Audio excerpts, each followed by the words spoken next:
Share गर्छु screen.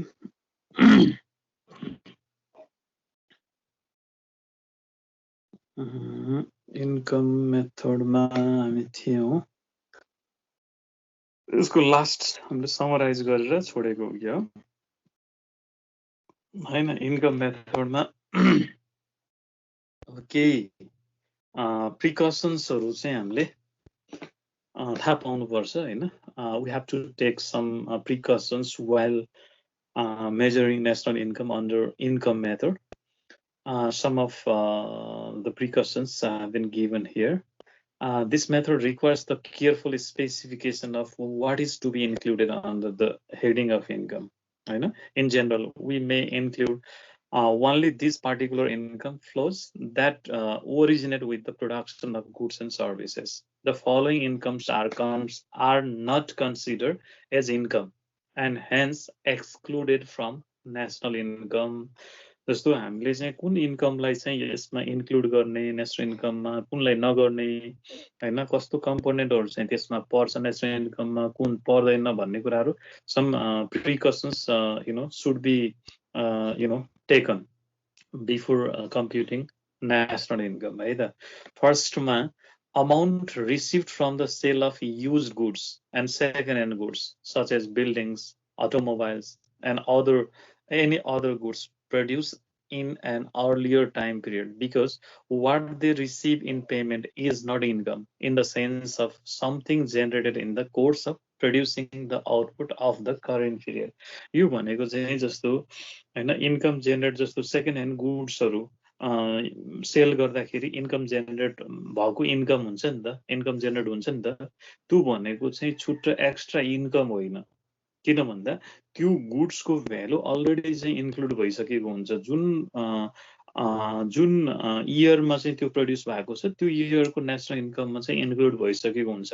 त्यसैले गर्दाखेरि त्यो नेसनल इन्कमको त्यो एउटा पार्ट हुन सक्दैन। जस्तो मसँग एउटा चाहिँ कम्प्युटर छ, मैले युज गरिरहेको, अनि मैले चाहिँ त्यसलाई कसैलाई चाहिँ बेचेँ, त्यो कम्प्युटर बेचेँ, त्यो सेकेन्ड ह्यान्ड गुड्स मैले बेचेँ भनेपछि त्योबाट आएको जुन इन्कम हुन्छ नि, that is not included in national income.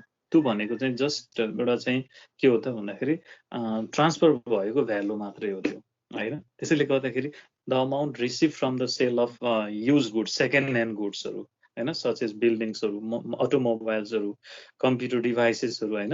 अब यिनीहरु चाहिँ के हो त भन्दाखेरि they are not included, that is not included in the national income हैन। त्यो भनेको चाहिँ के हो त भन्दाखेरि त्यो एक्स्ट्रा जेनेरेट भएको भ्यालु होइन कि, अलरेडी प्रड्युस भएको गुड्स हो हैन, अलरेडी चाहिँ त्यो इन्क्लुड भइसकेको छ नेसनल इन्कममा। फेरि हामीले चाहिँ त्यसलाई इन्क्लुड गर्नु हुँदैन।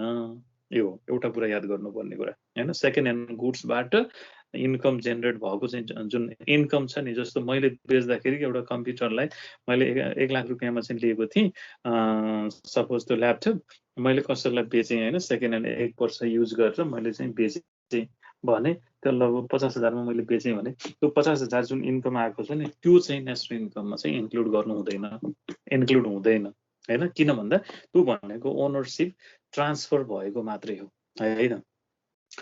अनि अर्को चाहिँ amount received from the sale of stocks or bonds, यो पनि इन्क्लुड हुँदैन।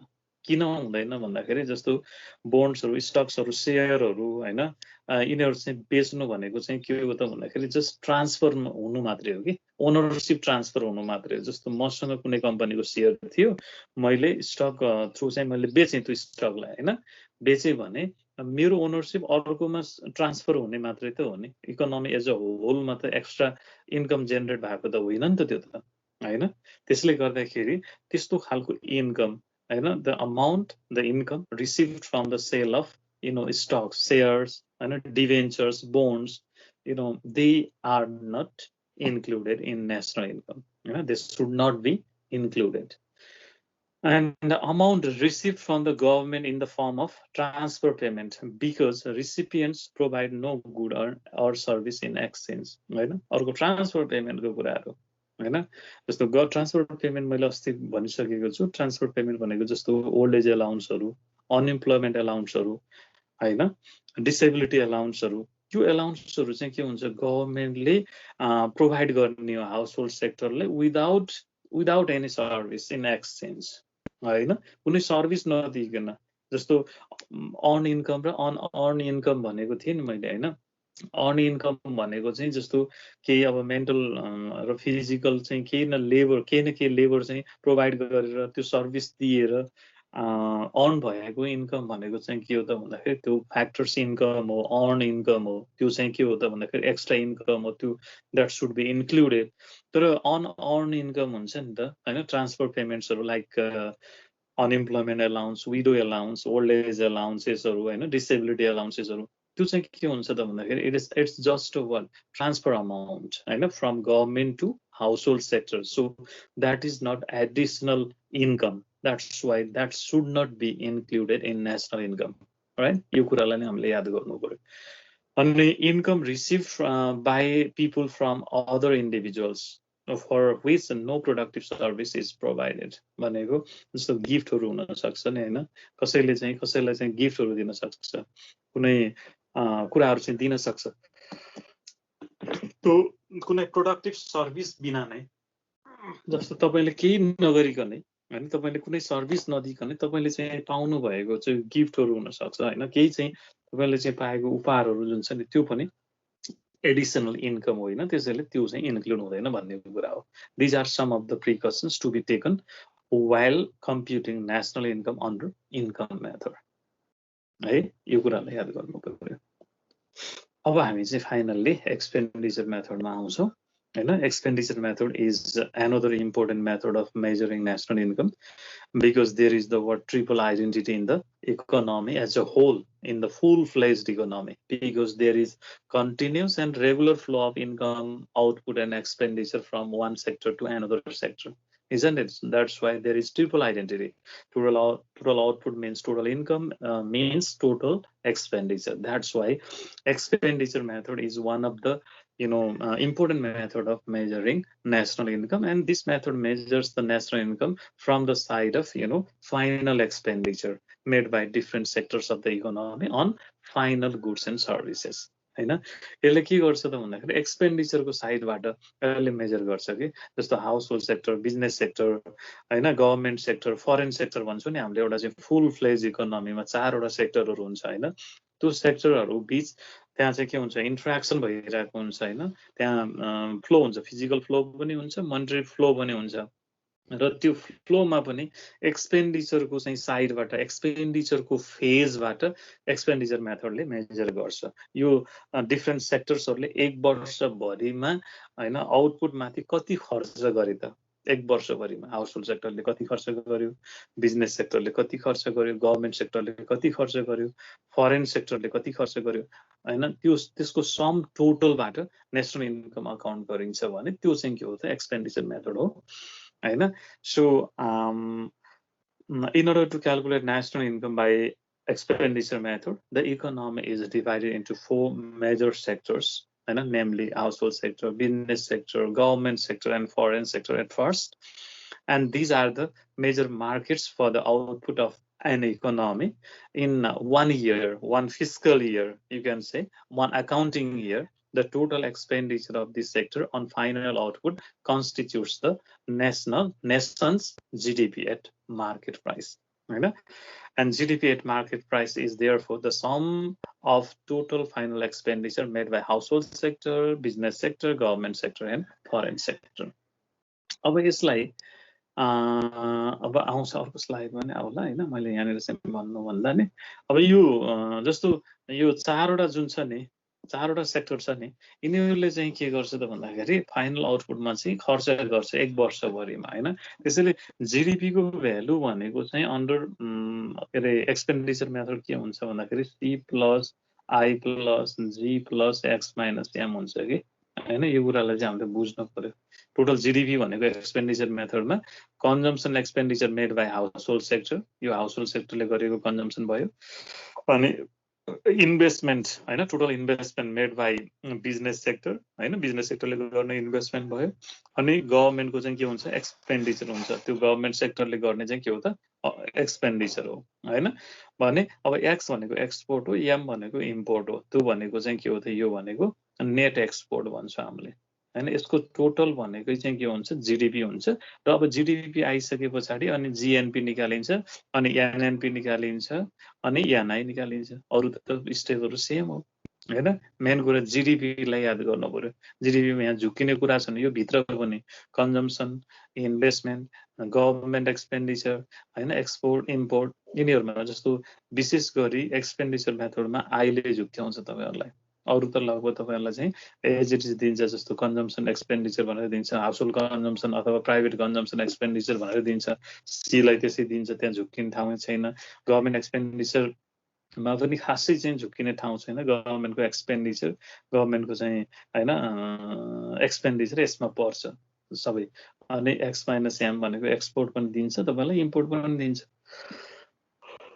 मेन कुरा चाहिँ तपाईँले यो इन्भेस्टमेन्ट भनेको के हो त्यसलाई चाहिँ बुझ्नुभयो भने एक्सपेन्डिचर मेथडबाट झुक्किनुहुन्न है त। अब यसलाई मैले अझ क्लियर पार्नको लागि अब मैले तपाईँलाई चाहिँ यो स्लाइडमा चाहिँ राखेको छु, हेर्नुहोस् त। धेरै कुराहरू छ यसमा। The components of national income by this method are as follows भनेर चाहिँ राखिएको छ। अब पर्सनल कन्जम्सन एक्सपेन्डिचर भन्छ, त्यो भनेको के हो त, प्राइभेट कन्जम्सन एक्सपेन्डिचर पनि भन्न सक्छ है। त्यो पर्सनल कन्जम्सन एक्सपेन्डिचर अथवा प्राइभेट कन्जम्सन एक्सपेन्डिचर अथवा consumption expenditure of household sector अथवा हाउसहोल्ड कन्जम्सन एक्सपेन्डिचर, यो विभिन्न नामले दिन्छ, त्यो बुझिहालिन्छ। यसमा झुकिने कुरा केही पनि छैन। त्यो भनेको चाहिँ के हो, अघि मैले भनेको सी हो हैन, C plus I plus G plus X minus एममा यो भनेको चाहिँ के हो त, त्यो फर्मुलाको सी हो हैन। त्यो भनेको हाउसहोल्ड सेक्टरले विभिन्न वस्तु तथा सेवाहरूमा एक वर्षभरिमा गरेको खर्च हो, त्यो कन्जम्सन एक्सपेन्डिचर। बुझ्नुभयो त। यसमा झुकिने ठाउँ छैन। अर्को गभर्नमेन्ट एक्सपेन्डिचरमा पनि यसमा झुकिने ठाउँ केही पनि छैन। सरी, गभर्नमेन्ट एक्सपेन्डिचरमा चाहिँ हामीले यसलाई जी भन्छौँ, जी कम्पोनेन्ट हो। गभर्नमेन्टले गर्ने खर्च यसमा चाहिँ आउने हो हैन। गभर्नमेन्टले चाहिँ विभिन्न खर्च गरिरहेको हुन्छ हैन, गभर्नमेन्टको चाहिँ खर्च जति यसमा आउँछ। र अब ग्रस प्राइभेट डोमेस्टिक इन्भेस्टमेन्ट, अब हामीले यहाँ जान्नुपर्ने कुरा चाहिँ यो हो। यसमा चाहिँ विभिन्न कुराहरू चाहिँ छन्, यसले हो झुक्क्याउने एक्सपेन्डिचर मेथडमा है। अब हामीलाई चाहिँ के हो त भन्दाखेरि ग्रस डोमेस्टिक क्यापिटल फर्मेसन चाहिने हो हामीलाई। सुन्नुहोस् है, अझ अर्को नाम पनि छ यो। यहाँ हामीलाई चाहिने के हो त भन्दाखेरि ग्रस डोमेस्टिक क्यापिटल फर्मेसन भन्छ। यो भनेको के हो त, आई हो, फर्मुलाको आई हो। यो तपाईलाई चाहिँ यो नै दिन सक्छ, ग्रस डोमेस्टिक क्यापिटल फर्मेसन नै भनेर दियो भने आई हो, त्यो ठ्याक्कै ल्याएर राखिदिनुहोस्, भइहाल्यो। तर यो आई को ठाउँमा ग्रस डोमेस्टिक क्यापिटल फर्मेसन दिनुको ठाउँमा यो भित्रको कम्पोनेन्टहरू दिन्छ, यो भित्र के पर्छ भन्ने कुराहरू अब हामीले जान्नु पर्यो। झुक्किने ठाउँ नै यही हो। जस्तो मैले इन्कम मेथडमा प्रफिटमा झुकिन सक्छ भनेर भनेको थिएँ नि, त्यस्तै यसमा झुकिने ठाउँ भनेको आई हो। सी पनि झुकिँदैन, एज इट इज दिन्छ, जी पनि तपाईँहरू झुकिनुहुन्न, आईमा झुकिन सक्नुहुन्छ। आई भनेको ग्रस डोमेस्टिक क्यापिटल फर्मेसन हो भनेर चाहिँ याद गर्नु पर्यो। कुरा गर्नुभयो। एउटा कुरा ग्रस प्राइभेट डोमेस्टिक इन्भेस्टमेन्ट, त्यो भनेको आई हो। त्यसलाई के पनि भनिन्छ, ग्रस डोमेस्टिक क्यापिटल फर्मेसन पनि भनिन्छ, अथवा ग्रस प्राइभेट डोमेस्टिक इन्भेस्टमेन्ट पनि भनिन्छ है। अब ग्रस प्राइभेट डोमेस्टिक इन्भेस्टमेन्ट भनेको चाहिँ के हो त, यसमा के कुराहरू पर्छ भनेर चाहिँ यहाँ हेर्नुहोस्। Net fix capital formation. अब हेर्नु, तपाईँले यो देख्दाखेरि एउटै लाग्छ तपाईँहरूलाई, ग्रस डोमेस्टिक क्यापिटल फर्मेसन भने जस्तै लाग्छ हैन। नेट फिक्स क्यापिटल फर्मेसन म भन्दाखेरि त्यहाँ ग्रस डोमेस्टिक क्यापिटल फर्मेसन नै हो भने जस्तो लाग्छ, तपाईँ कन्फ्युज बनाइदिन्छ। त्यहाँ याद गर्नुहोस्, त्यो फरक कुरा छ। ग्रस डोमेस्टिक क्यापिटल फर्मेसन हो हामीलाई चाहिने, त्यहाँ के दियो, नेट फिक्स क्यापिटल फर्मेसन दियो। भनेपछि ग्रसमा जानको लागि के गर्नुपर्छ, यो ग्रसमा जानलाई नेट दियो तपाईँलाई भनेपछि डिप्रिसिएसन जोड्नु पर्यो यो याद गर्नुहोस्, प्लस डिप्रिसिएसन गरियो हैन। अनि यहाँ तपाईलाई चाहिँ फिक्स्ड भनेछ नि, यो फिक्स्ड क्यापिटल फर्मेसन, यो त फिक्स्ड क्यापिटल फर्मेसन मात्रै हो हैन। यहाँ त हामीलाई चाहिएको के हो, ग्रस डोमेस्टिक क्यापिटल फर्मेसन हो। त्यो फिक्स छ कि छैन त्यसले पनि झुक्याउँछ तपाईलाई। फिक्स भन्यो भने तपाईले के गर्नु पर्यो, चेन्ज इन स्टक जोड्नु पर्यो हैन, चेन्ज इन स्टक जोड्नु पर्छ। चेन्ज इन स्टक चाहिँ तपाईले चाहिँ अब जस्तो यहाँ फिक्स नभनिकन नेट डोमेस्टिक क्यापिटल फर्मेसन भनेको भए तपाईले चाहिँ फेरि यो नेट के अरे चेन्ज इन स्टक जोड्नु पर्दैन। याद गर्नुहोस्, यस्तोले झुक्क्याउँछ। तपाईलाई दिन्छ सबै, फेरि चेन्ज इन स्टक नै दिन्छ, तपाईलाई नेट फिक्स क्यापिटल फर्मेसन भनेर दिन्छ, सबै दिन सक्छ झुक्क्याउनको लागि।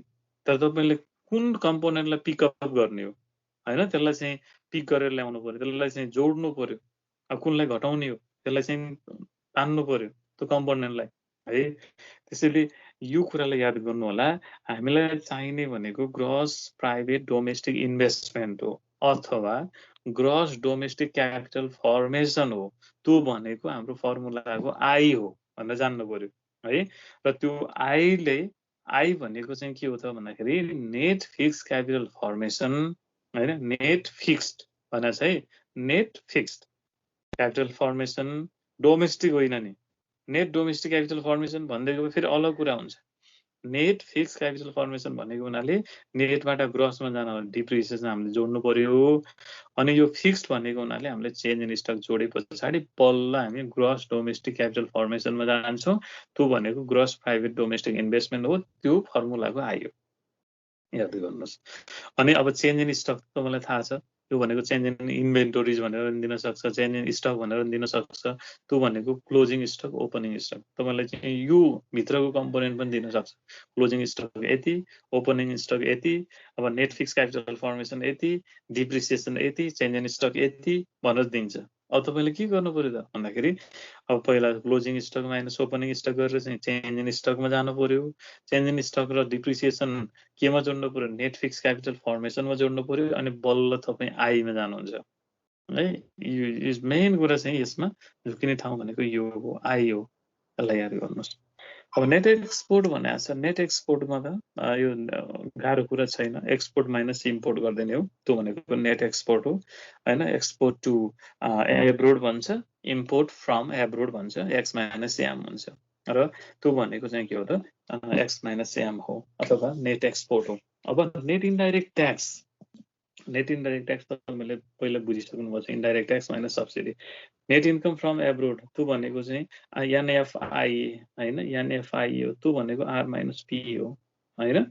अनि डिप्रिसिएसन त्यस पछाडि चाहिँ डिप्रिसिएसन एनएफआई, अनि त्यो भनेको के हो त, अनि त्यो भनेको आर माइनस पी भयो। अनि डिप्रिसिएसन हामीलाई चाहिँ विभिन्न नामहरू हुनसक्छ, रिप्लेसमेन्ट कस्ट हैन, कन्जम्सन अफ फिक्स्ड क्यापिटल अथवा फिक्स क्यापिटल कन्जम्सन एलाउन्स भनेर चाहिँ दिन सक्छ, त्यो डिप्रिसिएसन हो। यो कुरालाई चाहिँ याद गरिसकेपछि अब तपाईँहरूलाई चाहिँ सजिलो हुन्छ हैन। अब एक्सपेन्डिचर मेथडमा के गर्नुपर्छ भन्ने कुराहरू चाहिँ अब हामी चाहिँ आउँछौँ है। The calculation of national income by expenditure method involves the following steps. First of all के हुन्छ, economy is divided into what, 4 broad sectors. They are household sector, business sector, government sector, and foreign sector. And first of all, the value of GDP at market price, that is GDPMP, is computed by adding the what? By adding consumption expenditure made by household sector, investment expenditure made by business sector, and government expenditure and net export. That will give you the value of gross domestic product at market price. First of all, GDP at MP is computed by adding these components: consumption expenditure made by household sector, investment expenditure made by business sector, government expenditure made by government sector, and the expenditure made by foreign sector, that is net export, and that is X minus CM. अब यसमा आइसकेपछि त यो मैले धेरैचोटि भनिसकेको छु हैन, स्टेप्स एउटै हो। जीएनपी निकाल्नुहोस्, जीएनपी भनेको GDP at MP plus NFI गर्नुहोस्, अनि एनएनपी मा जानुहोस् माइनस डिप्रिसिएसन गरेर, अनि फेरि एनएनपी एट एफसी मा जानुहोस् माइनस इनडाइरेक्ट ट्याक्स गरेर, त्यो चाहिँ के हो त, नेसनल इन्कम हो, एनएनपी एट एमसी के अरे एफसी भनेको हैन। अब यो कुरा चाहिँ यही छ, वेयर भनेर चाहिँ त्यो कम्पोनेन्ट पनि मैले राखेको छु हैन। अब एक्सपेन्डिचर मेथडमा केही अब प्रिकसन्सहरू छ हैन। There are certain exclusions from expenditure हैन। जस्तो अघि हामीले नेसनल इन्कममा के अरे इन्कम मेथडबाट चाहिँ केही कुराहरू चाहिँ हामीले प्रिकसनहरू चाहिँ लिनुपर्छ, अथवा चाहिँ सबै इन्कमहरू नेसनल इन्कममा पर्दैन, केही इन्कमहरू चाहिँ हामीले एक्सक्लुड गर्नुपर्छ नेसनल इन्कमबाट भनेर चाहिँ अघि जुन प्रिकसनमा पढ्यौँ, त्यस्तै गरी एक्सपेन्डिचर मेथडमा पनि some precautions are to be taken while measuring national income, and some of them have been given here. You can see over here in the slide. First of all, it must include only expenditure on the purchase of goods and services produced during a specified time period. It must exclude expenditures on previously produced goods. अब हेर्नुहोस् है, यो भनेको चाहिँ के हो भने जस्तो जुन वर्षमा उत्पादन भएको हो त्यो वर्षमा हैन त्यो वस्तु चाहिँ कन्ज्युम हुन्छ अथवा त्यो वस्तुमाथि खर्च गरिन्छ भने त्यो नेसनल इन्कममा आउँछ। नत्र अब त्यो के अरे एक्सपेन्डिचर यहाँ भनेको छ, expenditure on previously produced goods, अघि पहिलाको चाहिँ पास्ट इयरमा चाहिँ प्रोड्युस भएको गुड्समाथि गरिएको खर्च नेसनल इन्कममा चाहिँ पर्दैन है। याद गर्नुहोस्, जुन वर्षमा उत्पादन भएको हो त्यही वर्षमा त्यो वस्तु कन्ज्युम भयो अथवा त्यो वस्तुमाथि खर्च गरियो, कुनै सेक्टरले भनौँ न, हाउसहोल्ड सेक्टरले हुनसक्छ, बिजनेस सेक्टरले अथवा गभर्मेन्ट अथवा फरेन सेक्टरले गरेको छ भने त्यो चाहिँ इन्क्लुड हुन्छ। यदि प्रिभियसली प्रोड्युस्ड गुड्सहरू हैन, जस्तो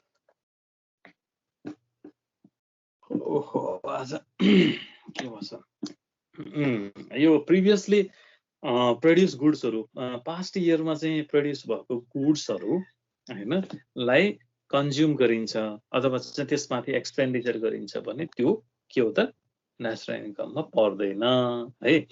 अनि it must also exclude all expenditure for the purchase of used assets. अघि आइसकेको छ, युज्ड एसेटहरू सेकेन्ड ह्यान्ड गुड्समाथि गरिएको खर्चहरू चाहिँ यसमा पर्दैन भनेको हो हैन। त्यो भनेको चाहिँ के हो त भन्दाखेरि अलरेडी इन्क्लुड भइसकेको हुन्छ त्यसको भ्याल्यु, अनि फेरि इन्क्लुड चाहिँ हुँदैन भन्न खोजेको हो। र अर्को it must exclude purchase of financial assets, अघि आइसकेको छ, स्टकहरू, बोन्ड्सहरू। There is no production of goods and services corresponding to expenditure for mere pieces of paper हैन। त्यसैले गर्दाखेरि यो त के हो त भन्दाखेरि ओनरसिप ट्रान्सफर हुने मात्रै त हुने हैन, एउटासँग थियो अर्कोसँग जाने मात्रै हो। त्यसैले यसमा माथि गरियो खर्च भने यसमा इन्क्लुड हुँदैन नेसनल इन्कममा। अर्को it must also exclude transfer payment, अघि आइसकेको छ ट्रान्सफर पेमेन्टको कुराहरू।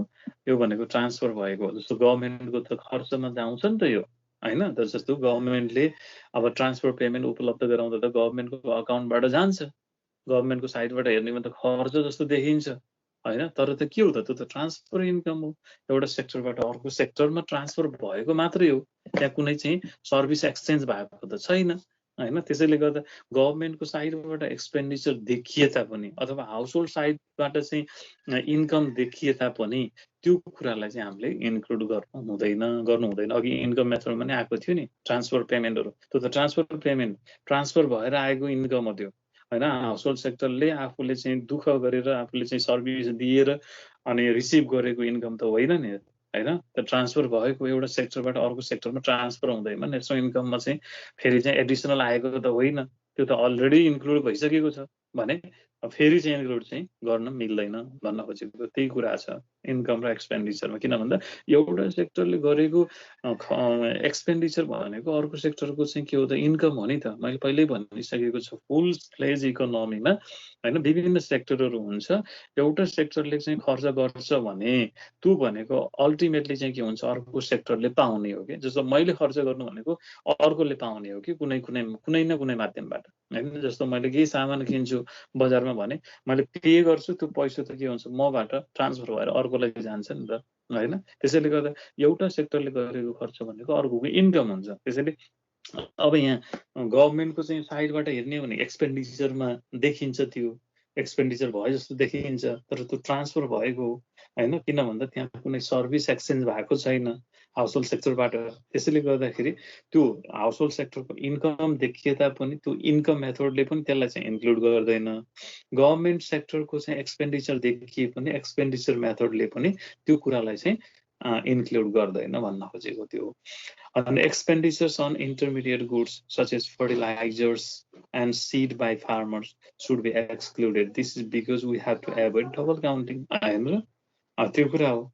अब जस्तो चाहिँ इन्टरमिडिएट गुड्समा भएको खर्चहरूलाई हामीले चाहिँ काउन्ट गर्ने भन्दा फेरि के हुन्छ, डबल काउन्टिङ हुन्छ, त्यो त मल्टिपल काउन्टिङ हुन्छ, ओभर एस्टिमेसन हुन्छ नेसनल इन्कम हैन। जस्तो इन्टरमिडिएट गुड्समा खर्च गरेको कुरा पनि इन्क्लुड गरिदिने अनि फाइनल आउटपुटमा खर्च गरेको चाहिँ त्यो एक्सपेन्डिचर पनि इन्क्लुड गरिदियो भने त नेसनल इन्कमको भोल्युम त एकदमै के हुन्छ, ठुलो देखिन्छ हैन। त्यसैले गर्दाखेरि यो कुरालाई पनि हामीले एक्सक्लुड गर्छौँ भन्ने हो। अब रिकन्सिलिएसन गर्दाखेरि तीनटै मेथड जुन हामीले पढ्यौँ नि, तीनटै मेथडलाई मैले चाहिँ यसरी चाहिँ एक ठाउँमा रिकन्सिलिएसन गरिएको छ हैन। यहाँ हेर्नुहोस् त, प्रोडक्ट मेथडमा के गर्नुपर्ने रहेछ, अझ मैले सिम्प्लिफाई गरिदिएको यहाँनिर net value added in primary sector at FC हैन, अनि त्यस पछाडि net value added in secondary sector at FC, factor cost भनेको net value added in the tertiary sector at factor cost हैन, प्लस डिप्रिसिएसन गर्नुहोस्, plus indirect tax गर्नुहोस्, GDP at एमपीमा आउनुहुन्छ, gross domestic product at market प्राइसमा आउनुहुन्छ। त्यसरी नै अब फेरि इन्कम मेथडबाट compensation of employees plus rent plus interest plus profit गर्नुहोस्, प्लस मिक्स इन्कम गर्नुहोस्, प्लस डिप्रिसिएसन गर्नुहोस्, प्लस नेट इन्डाइरेक्ट ट्याक्स गर्नुहोस्, जिडिपी एट एमपीमा आउनुहुन्छ इन्कम मेथडबाट हैन। त्यसमा आउने बित्तिकै त के हुन्छ, अरू स्टेपहरू त तपाईँले जानिरहनु भएको छ हैन, जिएनपीमा पुग्नुहोस्, एनएनपीमा पुग्नुहोस्, अनि एनआईमा पुग्नुहोस्, त्यो छ नि त। त्यही भएर त्यो जिडिपीमा कसरी पुग्ने त्यो तीनटा मेथडबाट हैन हो, त्यो कुरालाई चाहिँ मैले एकै ठाउँमा समराइज भर्सनमा चाहिँ यहाँनिर राखेको मात्रै हो।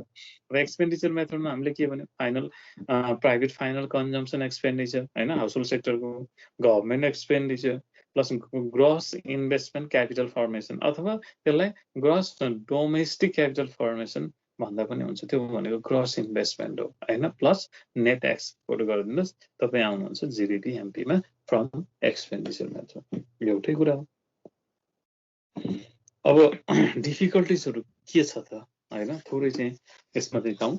Difficulties in the measurement of national income specially in the developing countries like Nepal हैन। जस्तो डेभलप कन्ट्रीमा त के हुन्छ त भन्दाखेरि इकोनोमीहरू चाहिँ फुल्ली मोनेटाइज्ड हुन्छ, वेल सिस्टमेटिक हुन्छ। त्यहाँ चाहिँ के हुन्छ त भन्दाखेरि all incomes, expenditures, they are recorded in the book of account. यस्तो खालको फुल्ली मोनेटाइज्ड हुन्छ। त्यहाँ कसैले पनि त्यहाँ इन्कम एक्सपेन्डिचर छल्न गर्न पाउँदैन, सक्दैन कि, त्यस्तो खालको चाहिँ सिस्टमेटिक हुन्छ, वेल म्यानेज्ड हुन्छ। तर हाम्रो जस्तो देशमा हेर्नुहोस् त, हाम्रो त ड्युअल एकाउन्टहरू राखिदिन्छ मान्छेहरूले हैन, बिजनेस फर्महरूले ड्युअल एकाउन्ट, एउटा चाहिँ करको लागि एउटा अकाउन्ट देखाउँछ, अर्को आफ्नो लागि फेरि अर्को अकाउन्ट राखिरहेको हुन्छ हैन। यसरी चाहिँ के हुन्छ, कर छल्ने प्रवृत्तिहरू चाहिँ बढी हुन्छ हैन। यो चाहिँ सजिलो किन भएको थाहा छ, यो चाहिँ फुल्ली मोनेटाइज नभएको हुनाले हैन, वेल म्यानेज गर्न नसकेको हुनाले, सिस्टमेटिक नभएको हुनाले यहाँ चाहिँ के छ त भन्दाखेरि मान्छेहरूले जस्तो हामीले त हाम्रो देशमा चाहिँ के गर्छौँ, सकेसम्म चाहिँ कर छल्न चाहिँ खोज्छ मान्छेहरूले हैन। तर त्यो हामीले भन्छ पढेको कुरा नि के हो त भन्दाखेरि क्वालिटी अफ गुड सिटिजन भनेको चाहिँ के हो त, to pay the tax in time हैन, टु द गभर्मेन्ट भन्ने हो नि। तर हामी चाहिँ के गर्छौँ भन्दाखेरि हाम्रो एउटा किसिमको बाध्यता होला हैन, तर पनि त्यो राम्रो त होइन। गभर्मेन्टलाई चाहिँ ट्याक्स तिर्नुपर्छ, तपाईँले कमाउनुहुन्छ, तपाईँले इन्कम जेनेरेट गर्नुहुन्छ भने तपाईँले चाहिँ प्रपरली अनेस्टली ट्याक्स तिर्नुपर्छ। किन भन्दा गभर्मेन्टको रेभिन्यू भनेको तपाईँले तिरेको ट्याक्समा भर पर्ने हो। त्यही रेभिन्यूलाई फेरि तपाईँको वेलफेयरमा, तपाईँको चाहिँ होइन कन्ट्रीको चाहिँ विकासमा चाहिँ खर्च हुने हो हैन। अब किन हामी चाहिँ त्यो गर्छौँ त भन्दाखेरि सोसल सेक्युरिटीहरू चाहिँ नभएर, त्यो प्रोभिजनहरू चाहिँ एकदम विक छ नेपालमा हैन। जस्तो विदेशतिर हेर्ने भने तपाईँ चाहिँ ओल्ड एज रिटायरमेन्ट लाइफ चाहिँ कुनै चाहिँ समस्यै हुँदैन, उनीहरूलाई चाहिँ त्यतातिर चिन्तै हुँदैन, बुढेसकालमा के खाने, अब कसरी चाहिँ चल्ने भन्ने कुरा उनीहरूलाई टेन्सन हुँदैन। सबै गभर्मेन्टले जिम्मा लिइदिएको हुन्छ र उनीहरूले ट्याक्स तिर्दाखेरि उनीहरूलाई चाहिँ एकदमै प्राउड फिल हुन्छ र उनीहरू चाहिँ के हुन्छ त भन्दाखेरि प्रेस्टिज पनि बढ्छ समाजमा हैन। कसले चाहिँ धेरै तपाईँले ट्याक्स तिर्नु भने वाउ कति चाहिँ ट्याक्स तिर्छ फलानु मान्छेले होइन भनेर चाहिँ मान्छेले एप्रिसिएट गर्छ, आफ्नो चाहिँ प्रेस्टिज हुन्छ र तपाईँले गभर्मेन्टबाट पाउने चाहिँ सेवा सुविधाहरू पनि तपाईँले बढी पाउनुहुन्छ यो डेभलप कन्ट्रीको केसमा। तर हाम्रो जस्तो अन्डर डेभलप कन्ट्रीमा, डेभलपिङ कन्ट्रिजमा चाहिँ त्यो एउटा बाध्यता पनि होला मान्छेहरूको होइन। अब त्यसैको सोसल सेक्युरिटी छैन, फ्युचर सेक्युर छैन होइन। अब हरेक कुराहरू चाहिँ जस्तो भनौँ न एजुकेसन, हेल्थ जस्ता चाहिँ यो एकदमै सेन्सिटिभ कुराहरू, ह्युमन लाइफको चाहिँ एकदमै एसेन्सियल कुराहरू हो नि त होइन। यिनीहरू पनि के छ त भन्दाखेरि प्राइभेटाइजेसन भएको छ, जस्तै महँगी छ, पे गर्नुपर्ने हुन्छ। अब यो कुराहरू चाहिँ गभर्मेन्टले त्यो प्रोभिजन चाहिँ गरिदियो भने हामी पनि ट्याक्स दिन चाहिँ एकदमै होइन एकदम अनेस्टली चाहिँ, अब सबभन्दा अनेस्टली ट्याक्स तिर्ने भनेको चाहिँ टिचर वर्गहरू नै होला होइन। टिचरहरूले चाहिँ न के अरे छल्न पाउँछ, न तपाईँको चाहिँ ड्युअल अकाउन्ट बनाउन पाउँछ, न केही पाउँछ। अनेस्टली काम गर्यो, एकदम एउटा लिमिटेड इन्कम हुन्छ र अनि त्यही वर्गलाई चाहिँ के छ भन्दाखेरि ट्याक्सको भार पर्छ। तर यहाँ कयौँ अब होइन कमाउने मान्छेहरू हुनुहुन्छ, बिजनेसमा चाहिँ लागेको मान्छेहरू, अब उहाँहरूले चाहिँ प्रपरली ट्याक्स तिर्दिने भन्दा कति हुन्छ, कति चाहिँ रेभेन्यू जेनेरेट हुन्छ होइन। त्यो कुरा चाहिँ आफ्नो ठाउँमा अर्को पाटो छ। तर यो कुराले चाहिँ के गर्दो रहेछ भन्दाखेरि it causes you know it creates the some difficulties in the measurement of national income in the countries like ours होइन, इन नेपाल होइन। नेपाल जस्तो चाहिँ डेभलपिङ कन्ट्रिजहरूमा यो चाहिँ समस्या छ। किन भन्दा त्यही चाहिँ प्रब्लमले गर्दाखेरि धेरै कुराहरू चाहिँ त्यहाँ जोडिएर आएको हुन्छ र त्यो कुराहरूलाई चाहिँ म अब यो पोइन्टको आधारमा चाहिँ एक्सप्लेन गर्छु, डबल काउन्टिङको कुराहरू होइन। There may be the word problem of double counting, multiple counting of goods and services while measuring the national income especially under the word product method होइन। डबल काउन्टिङको चाहिँ कुराहरू हुन सक्छ। One commodity may be counted more than once होइन। It causes the overestimation of national income. अब हामीले भनेर त भन्छौँ to avoid the problem of double counting we can employ any one of the two methods होइन। त्यो भनेको final output method र भ्यालु एडेड मेथड भनेर चाहिँ भन्यो, त्यो पनि एउटा सल्युसन हो। त्यो हुँदाहुँदै पनि हाम्रो चाहिँ यस्तो छ कि हाम्रो चाहिँ कन्ट्रीमा अब सानो सानो चाहिँ फार्मर्सहरू छ होइन, फार्मर्सहरू छ, प्रड्युसरहरू छ, त्यो पेटी एकदम चाहिँ पेटी प्रड्युसरहरू भनौँ न होइन, एकदम चाहिँ स्मल प्रड्युसरहरू छ। उनीहरूले चाहिँ के गर्छ त भन्दाखेरि एकदमै चाहिँ स्मल स्केलमा चाहिँ प्रोडक्सन गरिरहेको हुन्छ। स्पेसली एग्रिकल्चर सेक्टरमा हेर्ने हो भने त गाउँघरतिरको चाहिँ किसानहरूले एक वर्षभरिमा आफ्नो परिवारलाई चाहिँ कति धान चाहिन्छ, कति कोदो चाहिन्छ, कति मकै चाहिन्छ, कति तरकारीहरू चाहिन्छ, त्यति मात्रै लगाउने के होइन, कमर्सियल रूपले चाहिँ नगर्ने। र उनीहरूले चाहिँ के हुन्छ त भनेको उत्पादन गरेको वस्तुहरू they are not brought into the market for sale होइन, दे आर लोकली कन्ज्युम्ड होइन। अनि यदि चाहिँ अलिकति सरप्लस भयो भने पनि के हुन्छ, लोकली ट्रेड हुन्छ, लोकली अब चाहिँ एक्सचेन्ज हुन्छ होइन, बाटर एक्सचेन्ज गरिन्छ। गाउँघरतिर हामीले हेऱ्यौँ भने त्यही त हो नि होइन। त्यहाँ आफूलाई चाहिँ चाहिने चाहिँ गर्छ, अनि त्यस पछाडि रह्यो भने चाहिँ यसो छरछिमेकीलाई बाँड्ने अथवा चाहिँ केही चाहिँ दिएर केही लिने होइन, त्यो खालको चाहिँ परम्परा छ नि त। त्यो त एकदमै धेरै छ यो गाउँघरतिर हेर्ने हो भने, रुरल एरियातिर हेर्ने हो भने होइन। Because people don't have the word banking habit होइन, and they have no access of the word banking institution, financial institutions. Even they are still involved in the word barter exchange system. Goods and services are exchanged for other goods and services. This kind of practice is still found, is still prevalent, especially in the word rural areas. That's why there may be the word problem of double counting. Double counting को problem हुन सक्छ, multiple counting को problem हुन सक्छ होइन। It causes the word difficulties in the measurement of national income होइन। अब कति चाहिँ जस्तो भनौँ न, मैले भने इन्टरमिडिएट गुड्स, फाइनल आउटपुट भनेर चाहिँ हामीले आइडेन्टिफाई गर्ने चाहिँ गाह्रो हुन्छ। कति चाहिँ गयो फाइनल आउटपुटमा अथवा रूपमा, अनि कति चाहिँ इन्टरमिडिएट गुड्सको रूपमा चाहिँ प्रयोग भयो, कुन वस्तु भन्नु चाहिँ त्यसको चाहिँ के हुनु पर्यो त भन्दाखेरि एकदम सिस्टमेटिक रेकर्ड हुनु पर्यो, साइन्टिफिकली रेकर्ड गर्नुपर्ने हुन्छ होइन, डेबिट क्रेडिट गरेर अथवा चाहिँ होइन त्यो खालको चाहिँ कुराहरू हुन्छ। अनि यो चाहिँ के हो त भन्दाखेरि यो सम्भव हुँदैन हाम्रो जस्तो देशमा। र it causes the word difficulties in measurement of national income भन्ने हो।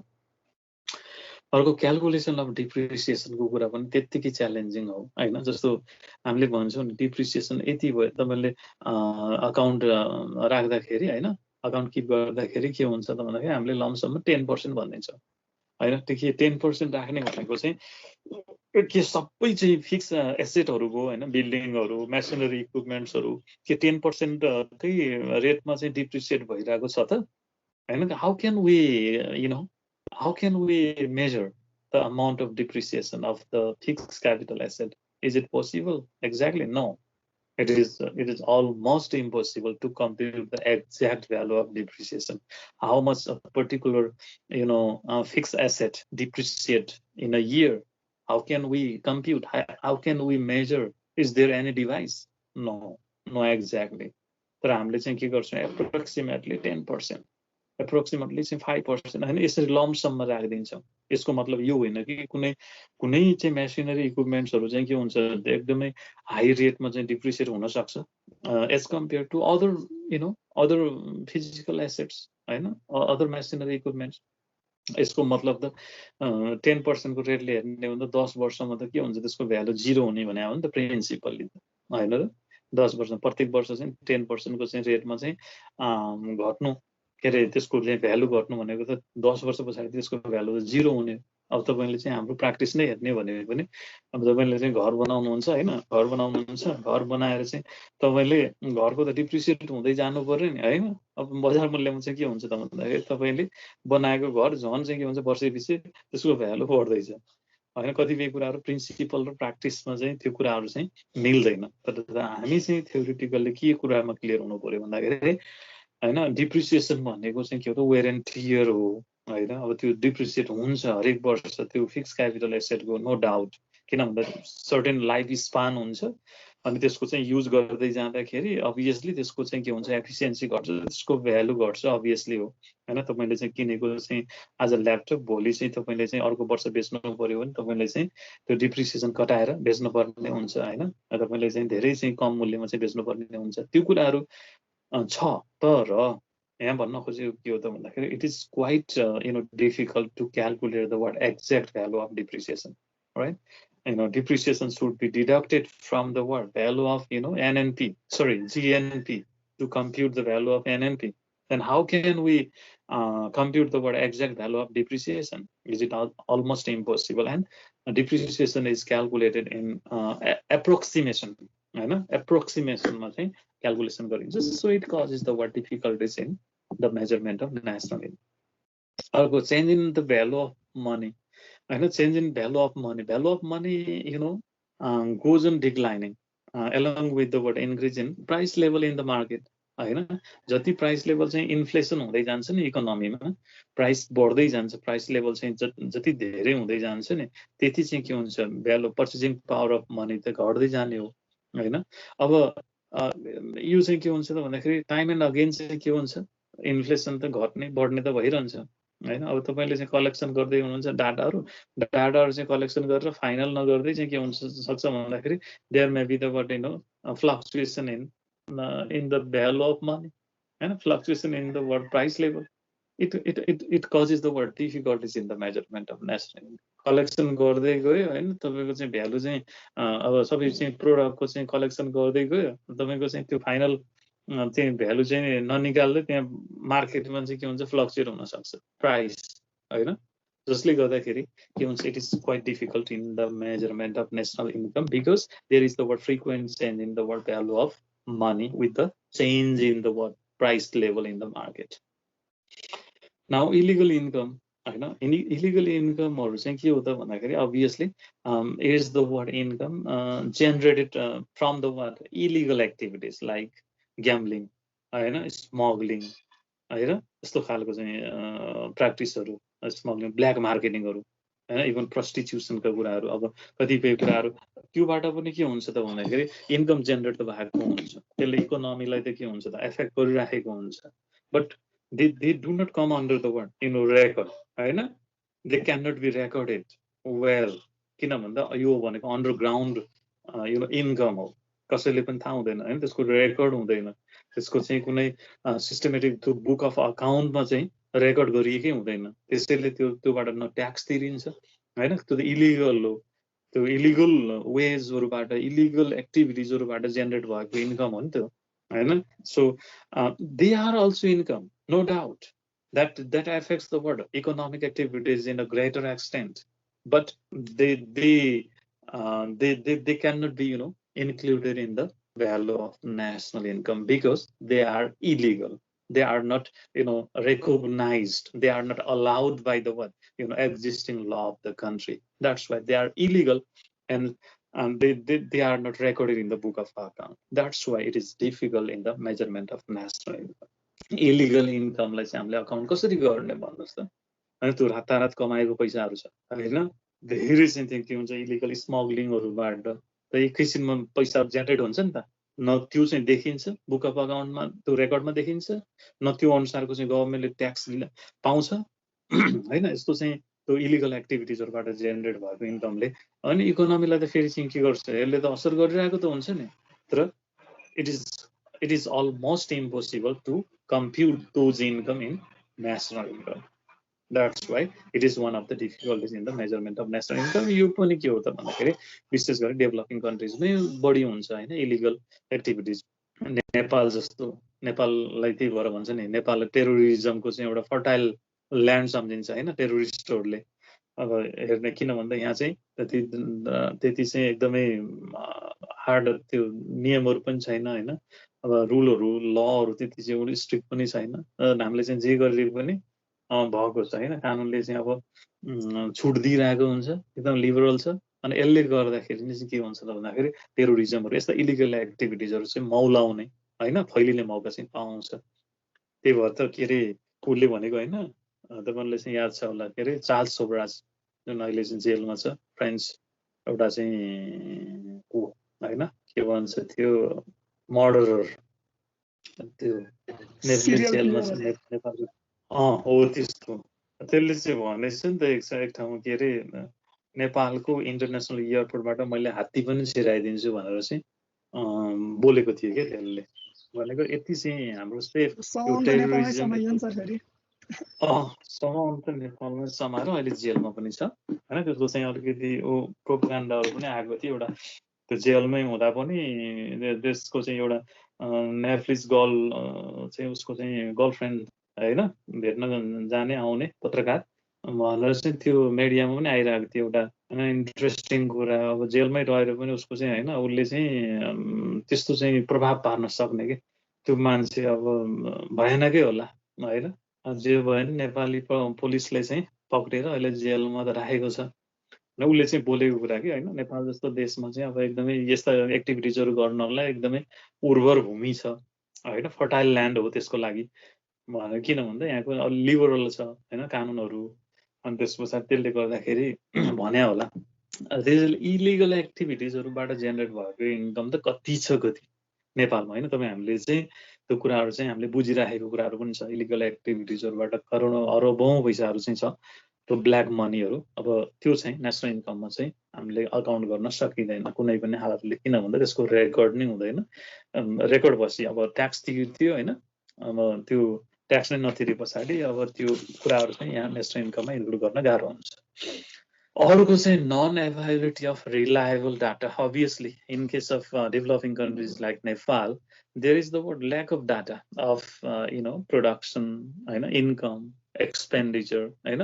जस्तो तपाईँले चाहिँ गाउँघरतिर गएर सोध्नुभयो, अझै त्यो सानो सानो फार्मर्सहरू हुन्छ नि होइन, तपाईँले एक वर्षमा कति चाहिँ तपाईँले कुनै रिसर्च गर्नु लाग्नुभयो, क्वेसन आन्सर बनाएर तपाईँहरू चाहिँ जानुभयो भने होइन, त्यस्तो बेलामा तपाईँले सोध्नु पर्ने हुन्छ नि त इन्कम कति छ, तपाईँले एक वर्षमा इन्कम कति गर्नुहुन्छ, कति उत्पादन गर्नुहुन्छ, कति खर्च लाग्छ, तपाईँहरूको चाहिँ घर खर्च कति लाग्छ, कति बचाउनुहुन्छ भन्ने जस्तो खालको चाहिँ तपाईँले क्वेसन आन्सर लिएर जानुभयो भने होइन, एक त अब त्यो उनीहरू चाहिँ डराउँछ अनि किन होला भोलि अब मलाई अप्ठ्यारो पर्ने कि भन्ने चाहिँ त्यो पनि सोच्छ, किन भन्दा त्यो इलिटरेट छ नि त। अनि अर्को कुरा उनीहरूले चाहिँ बताउनै सक्दैन कि because they don't have that kind of knowledge how to keep records of all those things, income, expenditure, output in a systematic way by using the double entry bookkeeping system. Can they? It's not possible because of illiteracy होइन।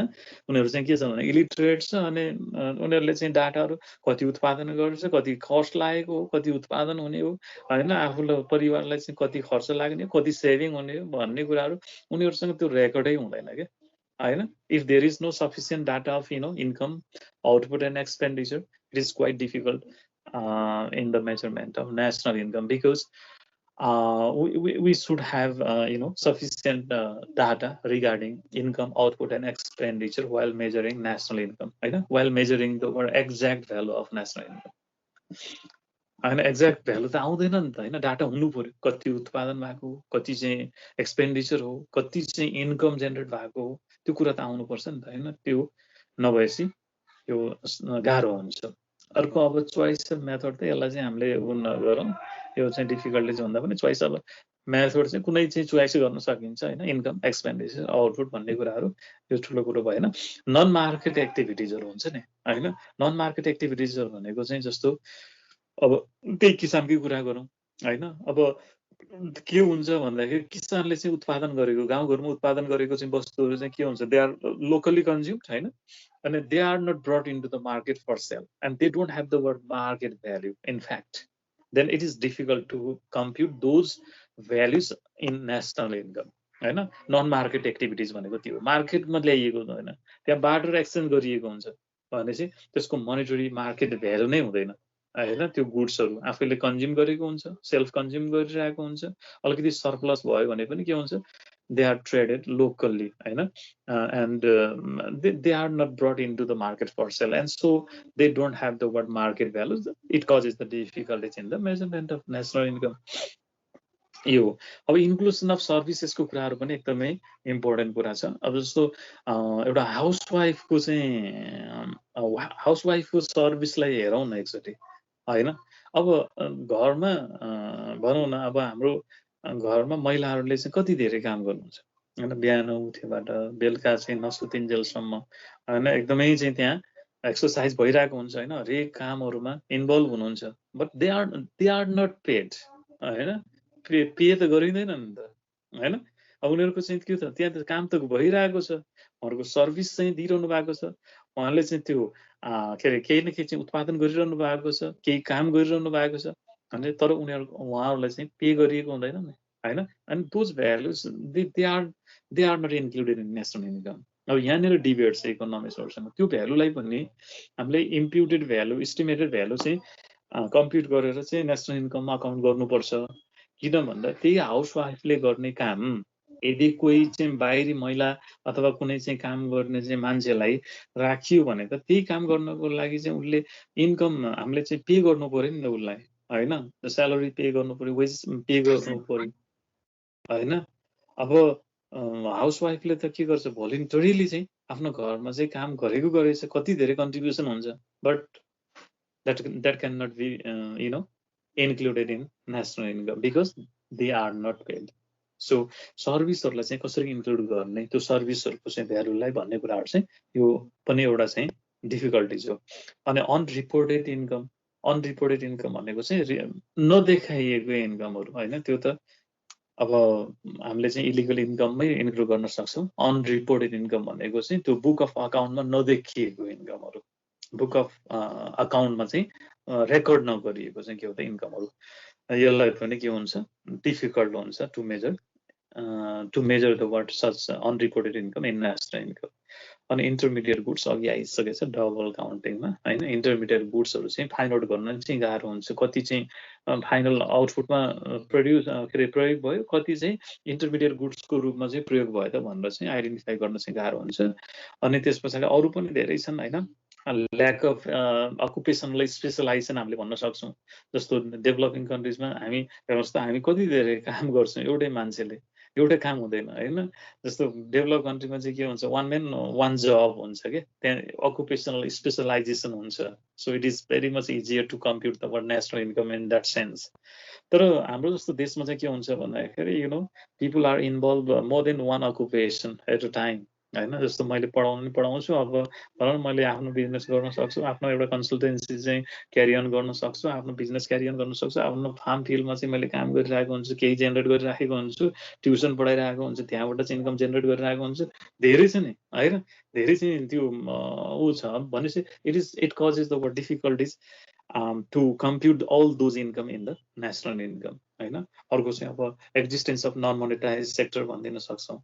अब developing country चाहिँ के हुन्छ fully monetise त हुँदैन हैन still के हुन्छ some of the sectors are still non monetized हैन अब त्यहाँ बार्टर एक्सचेन्ज सिस्टमहरु हुन्छ गुड्सहरु चाहिँ के हुन्छ बार्टर एक्सचेन्ज सिस्टममा चाहिँ ट्रेड भयो भने के हुन्छ त भन्दाखेरि तिनीहरुको मार्केट भ्यालु हुँदैन त्यसलाई चाहिँ मार्केट के रे नेशनल इन्कममा ल्याउन चाहिँ गाह्रो हुन्छ हैन तर चाहिँ डेभलप कन्ट्रीहरु चाहिँ के हुन्छ फुल्ली मोनेटाइज हुन्छ उनीहरुको चाहिँ बैंकिङ ह्याबिट हुन्छ हरेक कामहरु चाहिँ बैंकिङ ट्रान्ज्याक्सनबाट गर्छ हैन इभन अहिले त अब डिजिटल वालेटहरु चाहिँ बनाएर अब हैन बिटकोइन देखि लिएर क्रिप्टोबाट चाहिँ अब उनीहरुले ट्रेड गरिरहेको हुन्छ भने अब फिजिकल करेन्सी त लिएर हिँड्ने जमानै रहेन हैन त्यस्तो चाहिँ डेभलप कन्ट्रीमा चाहिँ आइसक्यो भने अब हामी चाहिँ अब त्यो मात्रै नभइकिन हामी अब फिजिकल करेन्सी पनि अब त्यसमा त्यो बैंकिङमा ह्याबिट पनि छैन क्या धेरै चाहिँ अब रुरल एरियामा हेर्ने हो भने पिपलहरुलाई चाहिँ बैंकमा जानै चाहिँ असहज हुन्छ उनीहरुलाई त्यो प्रोसेस पनि थाहा हुँदैन अलिकति चाहिँ प्रोसेसहरु पनि लेन्दी पनि हुन्छ हैन लोनहरु लिन पर्यो यता के रे गर्न पर्यो भने पनि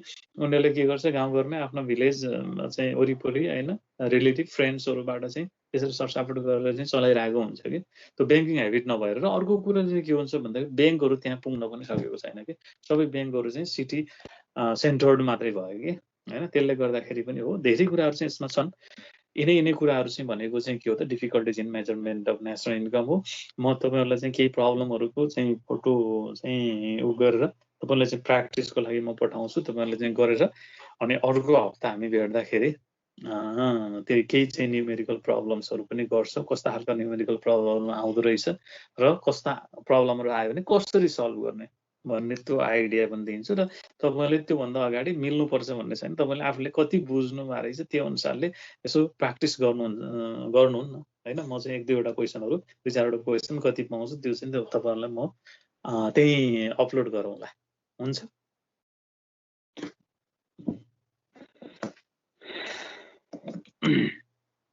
हुन्छ कि नै ल म एकैछिन रोक्नुहुन्छ तपाईहरुको क्लास छ होला है म एटेन्डेन्सलाई उ गरिहाल्छु एकछिन अफ भएर म तपाईहरुको एटेन्डेन्स डाउनलोड गर्छु है यता बसबाट एकछिन अफ नहुनुहोस् है